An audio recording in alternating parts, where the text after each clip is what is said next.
Hi, welcome back to Reading with Leon. I am doing a few books from our library to support them, the Iola Public Library in Kansas.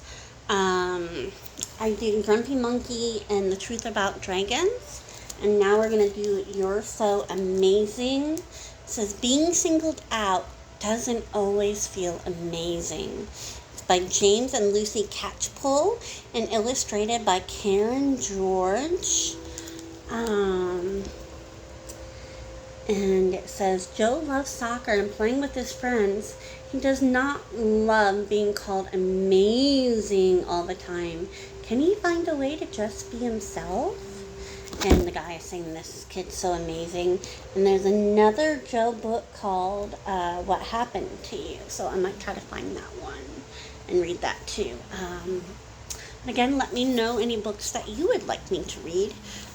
But there's the back where it says, this kid's so amazing. It looks like it's about people with disabilities. I have disabilities myself.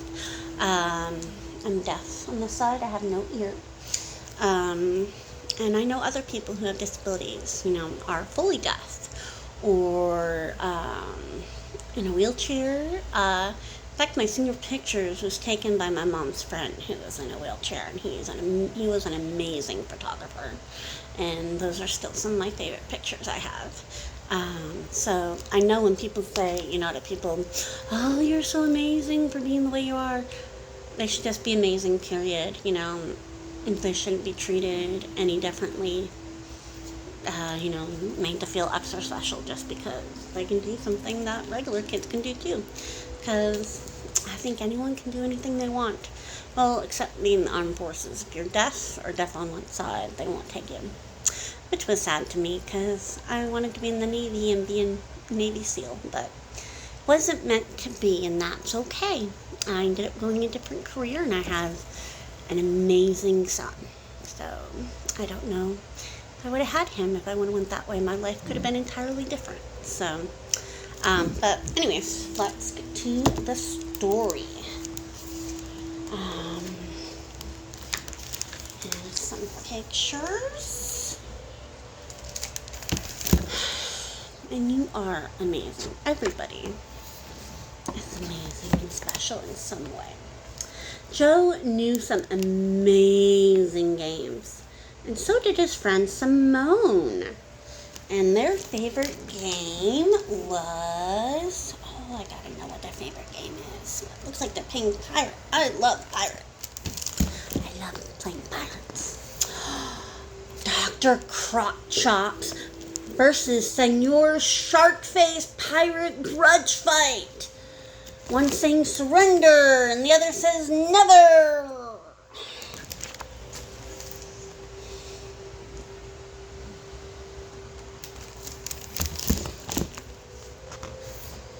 Amazing, said a kid. I think he means you, said Simone. Yep, said Joe. And that was that. Goodbye, game. Adios, Senor Sharkface.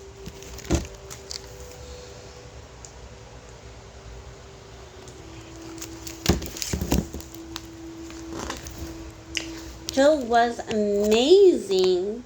He knew he was amazing because everybody kept telling him he was amazing.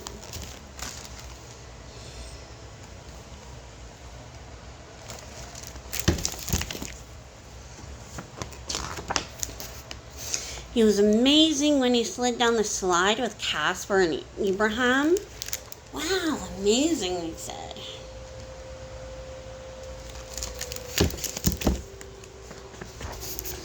He was amazing when he hung on the monkey bars with Yuto and Mamie and her sister Viola. Hang in there, kid. Amazing. Looks like they like playing pirates in different ways. Because that's kind of cool compared to that one. Joe was even amazing when he was doing ordinary things, like waiting in line for ice cream, or eating, or just scratching his bottom. People need to relax, said Simone. I know, said George. So it says, when he's in line for ice cream, it says, you go, buddy. When he's eating ice cream, they say, so brave.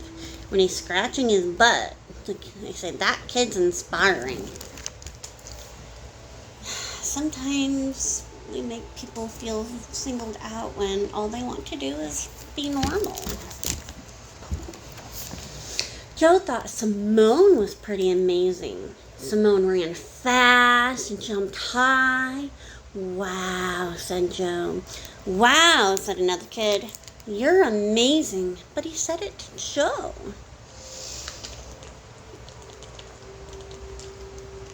Simone was confused. But that was a really good jump. You were just doing ordinary moving. I know, said Joe.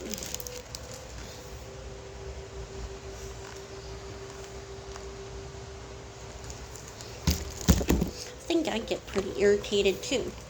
So Joe made a new game. I'll make myself invisible and then everyone will say, you're amazing. So Simone did her biggest jumps. Everyone did their biggest jumps. And Joe just hid invisibly.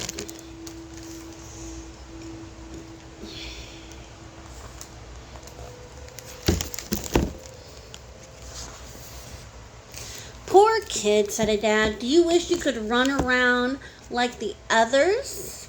I'm being invisible, said Joe. Sure you are, said the dad, but I bet you can run and jump just like them.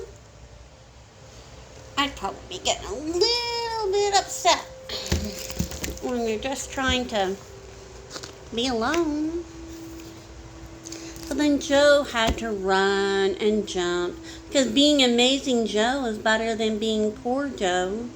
Amazing, said the dad. This kid is so amazing.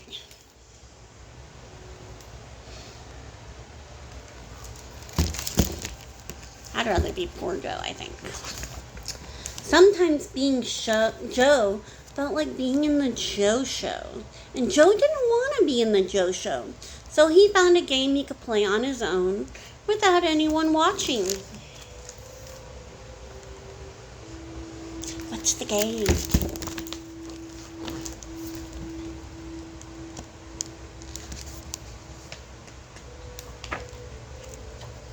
When Yudo's big brother Yui came past and said, want to take some shots? Joe wasn't sure, but he nodded. First, Joe's shot wasn't great, but Yui didn't just shout amazing. He rolled the ball back to Joe. So Joe took another shot. Joe took lots of shots, and 3 of them actually went into the goal. Amazing, thought Joe. See, that's how you treat someone. Just help them in that way and let them feel good on their own. And that is how it was with people Joe knew, like Yui and Yudo and Maney and Viola and Simone and Casper and Ibrahim. Pirate soccer grudge fight! With them, Joe was an amazing Joe, and he wasn't poor Joe.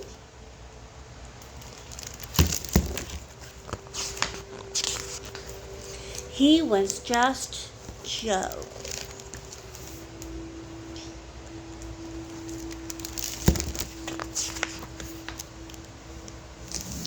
And I'm going to read you this. It's from the authors James and Lucci Catchpole. It says, Dear Adult, most stories told about disabled people involve either tragedy or pity or inspiration and triumph. As disabled people, this feeds into how the world responds to us on a daily basis. It's part of life. For a disabled child, this can be confusing. Why are some people so keen to praise you? Why does the sight of you seem to make others feel sad or happy or worried or just emotional in some way you cannot understand? As a grown-up, you learn that's how it is. People come with their own stories and feelings and attach them to you. There are all sorts of stories and feelings that could be attached to this family photo of us, and that's okay, but they won't be our stories. We're also used to disability being framed as pity or inspiration, that it can take a conscious effort to let it be otherwise, to let it be normal.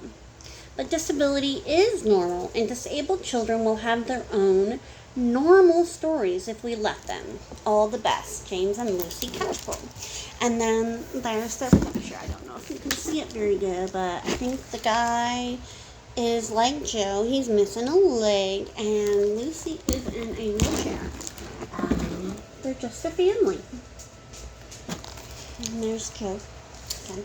And that's true. I've never known anything different than just having one functioning ear, and I call this my spare ear because they could open it up and make me hear, but there's also a higher risk of ear infections and going entirely deaf. So I just jokingly call it my spare ear. So I'm okay being that way because I think I can hear pretty good unless I'm accidentally blocking out stuff. So remember to just treat disabled people like people. That's all they want.